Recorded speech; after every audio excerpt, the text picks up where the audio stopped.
ಎಲ್ಲರಿಗೂ ನನ್ನ ನಮಸ್ಕಾರಗಳು. ಈ ಒಂದು 2026 ಮತ್ತು 27ನೇ ಸಾಲಿಗಾಗಿ ರೂಪಣಾತ್ಮಕ ಪರೀಕ್ಷೆ FA1 ಮಾಡೆಲ್ ಕ್ವೆಶ್ಚನ್ ಪೇಪರ್ ತರಗತಿ 6ನೇ ಅಂದ್ರೆ ಈಗಾಗಲೇ 6ನೇ ತರಗತಿ ಗಣಿತ ವಿಷಯದ ಪಠ್ಯ ಬದಲಾವಣೆಯಾಗಿರುವ ಪ್ರಯುಕ್ತ ಈ ಒಂದು 2026-27ನೇ ಸಾಲಿಗಾಗಿ ಘಟಕಗಳು ಯಾವುವು ಅಂದ್ರೆ ಗಣಿತದಲ್ಲಿನ ವಿನ್ಯಾಸಗಳು ಮತ್ತು ಹಾಗೂ ರೇಖೆಗಳು ಮತ್ತು ಕೋನಗಳು ಅನ್ನುವಂಥ ಈ ಎರಡು ಘಟಕಗಳ ಆಧಾರದ ಮೇಲೆ ರೂಪಣಾತ್ಮಕ ಪರೀಕ್ಷೆ FA1 model question paper with answers ಕೆಳಗಡೆಗೆ ಮೊದಲು ಪ್ರಶ್ನೆ ಪತ್ರಿಕೆ ಇದೆ, ನಂತರ ಏನಿದೆ ಆನ್ಸರ್ಸ್ ಗಳನ್ನ ಇದೆ ಅಂತಕ್ಕಂಥದ್ದು. ಇಲ್ಲಿ ಶಾಲೆ ಹೆಸರನ್ನು ಬರ್ಕೋತಕ್ಕಂಥದ್ದು ತರಗತಿ 6, ಮತ್ತೊಮ್ಮೆ ವಿಷಯ ಗಣಿತ, ಗರಿಷ್ಠ ಅಂಕಗಳು 20, ಸಮಯ 45 ನಿಮಿಷ ಅನ್ನುವಂಥದ್ದು.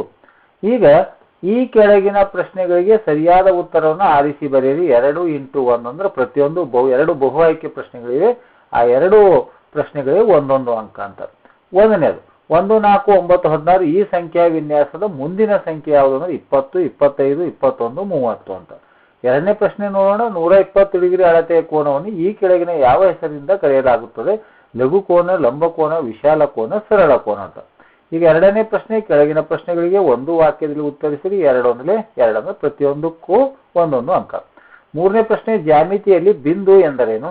ನಾಲ್ಕನೇ ಪ್ರಶ್ನೆ ಮೊದಲ 4 ತ್ರಿಕೋನೀಯ ಸಂಖ್ಯೆಗಳನ್ನು ಬರೆಯಿರಿ ಅಂತ. ಇನ್ನು ಪ್ರಶ್ನೆ 3 ಕೆಳಗಿನ ಸಂಖ್ಯೆಗಳ ಪ್ರಶ್ನೆಗಳಿಗೆ ಉತ್ತರಿಸಿರಿ. ಇದು 3 ಪ್ರಶ್ನೆಗಳು, ಪ್ರತಿಯೊಂದಕ್ಕೂ 2 ಅಂಕ ಅಂದ್ರೆ ಒಟ್ಟು 6 ಅಂಕಗಳು. ಐದನೇ ಪ್ರಶ್ನೆ ರೇಖಾಖಂಡ ಮತ್ತು ರೇಖೆಗಳಿರುವ ವ್ಯತ್ಯಾಸವನ್ನು ತಿಳಿಸಿ ಅಂತಿದೆ. ಆರನೇ ಪ್ರಶ್ನೆ ಸಂಖ್ಯಾ ವಿನ್ಯಾಸವನ್ನ ಪೂರ್ಣಗೊಳಿಸಿ ಅಂತಿದೆ. ಸಂಖ್ಯೆ ಕೊಟ್ಟಿದ್ದಾರೆ 1, 1 + 3, 4, 1 + ಅಂದ್ರೆ ಮೂರು ಅನುಕ್ರಮ ಬೆಸ ಸಂಖ್ಯೆಗಳ ಮೊತ್ತ. ಇಲ್ಲಿ ನೆಕ್ಸ್ಟ್ ಎಷ್ಟು ಅನುಕ್ರಮ ಅಂದ್ರೆ 1, 2, 3, 4, 5, 6 ಬೆಸ ಸಂಖ್ಯೆಗಳ ಅನುಕ್ರಮಗಳ ಮೊತ್ತ ಎಷ್ಟಾಗುತ್ತೆ ಅಂದ್ರೆ ಉತ್ತರವನ್ನು ಮುಂದೆ ನೋಡೋಣ. ಏಳನೇ ಪ್ರಶ್ನೆ ಒಂದು ಕಿರಣದ ಚಿತ್ರ ಬಿಡಿಸಿ ಅದಕ್ಕೆ ಹೆಸರಿಸಿ, ಅದರ ಆರಂಭಿಕ ಬಿಂದುವನ್ನ ಗುರುತಿಸಿ ಅಂತಿದೆ. ಈಗ ಪ್ರಶ್ನೆ ಸಂಖ್ಯೆ 4 ಕೆಳಗಿನ ಪ್ರಶ್ನೆಗಳಿಗೆ ಉತ್ತರಿಸಿರಿ. ಇಲ್ಲಿ 2 ಪ್ರಶ್ನೆಗಳಿವೆ, ಪ್ರತಿಯೊಂದಕ್ಕೂ 3 ಅಂಕ ಅಂದ್ರೆ ಒಟ್ಟು 6 ಅಂಕ. 8ನೇ ಪ್ರಶ್ನೆ ಕೆಳಗಿನ ಕೋನಗಳನ್ನು ಅವುಗಳ ಅಳತೆಗೆ ಅನುಗುಣವಾಗಿ ವರ್ಗೀಕರಿಸಿ. 45 ಡಿಗ್ರಿ, 90 ಡಿಗ್ರಿ, 110 ಡಿಗ್ರಿ. 9ನೇ ಪ್ರಶ್ನೆ ಕ್ರಮವಾಗಿ 3, 4 ಮತ್ತು 5 ಬಾಹುಗಳನ್ನು ಹೊಂದಿರುವ ನಿಯಮಿತ ಬಹುಭುಜಾಕೃತಿಗಳ ಹೆಸರುಗಳನ್ನು ಬರೆಯಿರಿ. ಇನ್ನು 5ನೇ ಪ್ರಶ್ನೆ ಕೆಳಗಿನ ಪ್ರಶ್ನೆಗೆ ವಿವರವಾಗಿ ಉತ್ತರಿಸಿ. 4 ಅಂಕದ ಒಂದೇ ಒಂದು ಪ್ರಶ್ನೆ ಇದೆ. ಕೋನ ಎಂದರೇನು? ಒಂದು ಚಿತ್ರದ ಸಹಾಯದಿಂದ ಕೋನದ ಶೃಂಗ ಮತ್ತು ಬಾಹುಗಳನ್ನ ಅಂದ್ರೆ ಆರ್ಸುಗಳನ್ನ ಗುರುತಿಸಿ ಮತ್ತು ಬರೆಯಿರಿ ಅಂತಿದೆ. ಈಗ ಪ್ರಶ್ನೆ ಸಂಖ್ಯೆಯನ್ನು ನೋಡೋಣ. ಇದು ವರ್ಗ ಸಂಖ್ಯೆ ವಿನ್ಯಾಸವಾಗಿದೆ. 1 ಸ್ಕ್ವೇರ್, 2 ಸ್ಕ್ವೇರ್, 3 ಸ್ಕ್ವೇರ್, 4 ಸ್ಕ್ವೇರ್ ಅಂದ್ರೆ 5 ಸ್ಕ್ವೇರ್ ಅಂದ್ರೆ 25. ಈ 90 ಡಿಗ್ರಿಗಿಂತ ಹೆಚ್ಚು, 180 ಡಿಗ್ರಿಗಿಂತ ಕಡಿಮೆ ಇರುವ ಕೋನವನ್ನು ನಾವು ವಿಶಾಲ ಕೋನ ಅಂತೀವಿ. ಆಪ್ಷನ್ ಸಿ ಸರಿಯಾದ ಉತ್ತರ. ಇನ್ನ ಇಲ್ಲಿ ಒಂದು ಬಿಂದುವಿನ ವಾಕ್ಯವನ್ನು ಕೇಳಲಾಗಿತ್ತು. ಒಂದು ಬಿಂದು ನಿಖರವಾದ ಸ್ಥಾನವನ್ನು ನಿರ್ಧರಿಸುತ್ತೆ. ಇದಕ್ಕೆ ಉದ್ದ, ಅಗಲ ಮತ್ತು ಅಥವಾ ಎತ್ತರವಿಲ್ಲ. 4ನೇ ಪ್ರಶ್ನೆ ಮೊದಲ 4 ತ್ರಿಕೋನೀಯ ಸಂಖ್ಯೆಗಳನ್ನ ಬರೆಯಿರಿ ಅಂತಿತ್ತು.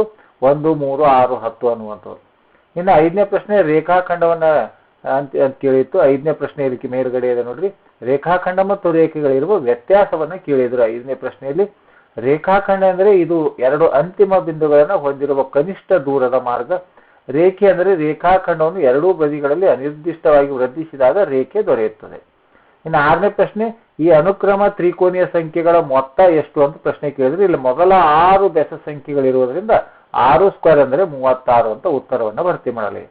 ಇಲ್ಲಿ ಒಂದು ಕಿರಣದ ಚಿತ್ರವನ್ನ ಇಳಿಸಿ ಅಂತಿತ್ತು. ಇಲ್ಲಿ ಕಿರಣದ ಚಿತ್ರವನ್ನು ಇಳಿಸಲಾಗಿದೆ. ಇದು ಆರಂಭಿಕ ಬಿಂದು ಏನಿದೆ ಎ ಇದೆ.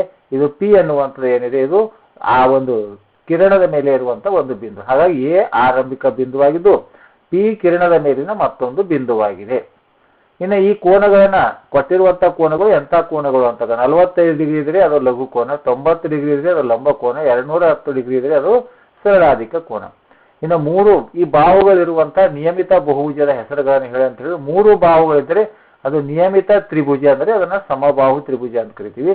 4 ಬಾಹುಗಳು ನಿಯಮಿತ ಇದ್ದರೆ ನಿಯಮಿತ ಚತುರ್ಭುಜ ಅಂದ್ರೆ ಅದು ವರ್ಗಕ್ಕೆ ಸಮ ಅಂದ್ರೆ 4 ಬಾಹುಗಳು ನಿಯಮಿತ ಸಮ. ಇನ್ನು 5 ಬಾಹುಗಳನ್ನು ನಿಯಮಿತ ಪಂಚಭುಜಾಕೃತಿ ಅಂತ ಅವುಗಳ ಹೆಸರುಗಳನ್ನು ಹೇಳ್ರಿ ಅಂತಿತ್ತು. ಇನ್ನು 10ನೇ ಪ್ರಶ್ನೆ ಒಂದು ಕೋನವನ್ನ ಚಿತ್ರವನ್ನ ಇಳಿಸಿ ಅಂತ ಹೇಳಿದ್ರೆ ಇಲ್ಲಿ 10ನೇ ಪ್ರಶ್ನೆ ಇದೆ. ಕೋನ ಅಂದ್ರೆ ಏನು? ಒಂದು ಚಿತ್ರದ ಸಹಾಯದಿಂದ ಕೋನದ ಶೃಂಗ ಮತ್ತು ಬಾಹುಗಳನ್ನ ಗುರುತಿಸಿ ಅಂತಿತ್ತು. ಹಾಗಾಗಿ ಇಲ್ಲಿ ಕೋನ ಅಂದ್ರೆ ಸಾಮಾನ್ಯ ಆರಂಭಿಕ ಬಿಂದುವನ್ನು ಹೊಂದಿರುವ 2 ಕಿರಣಗಳಿಂದ ಉಂಟಾಗಿರ್ತಕ್ಕಂಥದ್ದು ನಾವು ಕೋನ ಉಂಟಾಗುತ್ತದೆ ಅಂತ ಕರಿತೀವಿ. ಕೋನ ಅಂತಕ್ಕಂಥದ್ದು ಚಿತ್ರ ABC ಎಂದು ಹೆಸರಿಸಿದಾಗ ಇದು ಕೋನ ABC ಅಂತ ಬರೀತೀವಿ. ಸರಂಗ ಬಿಂದು ಏನಿದೆ ಇದು B ಇದೆ.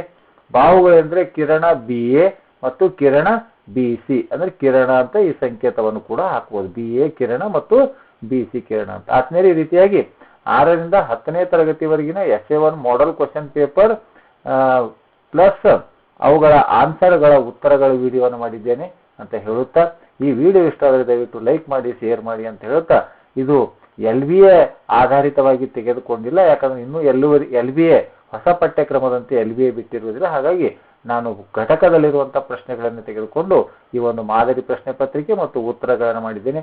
ಈ ವಿಡಿಯೋ ಇಷ್ಟವಾದರೆ ದಯವಿಟ್ಟು ಲೈಕ್ ಮಾಡಿ ಅಂತ ಹೇಳುತ್ತಾ, ಮತ್ತು ಅಲ್ಲಿರುವಂತಹ ಹೈಪ್ ಬಟನ್ ಮೇಲೆ ಕ್ಲಿಕ್ ಮಾಡಿ ಸಪೋರ್ಟ್ ಮಾಡಿ ಅಂತ ಹೇಳುತ್ತಾ, ಮತ್ತೊಮ್ಮೆ ಈ ವಿಡಿಯೋ ನೋಡಿರುವ ತಮ್ಮೆಲ್ಲರಿಗೂ ನನ್ನ ನಮಸ್ಕಾರಗಳು.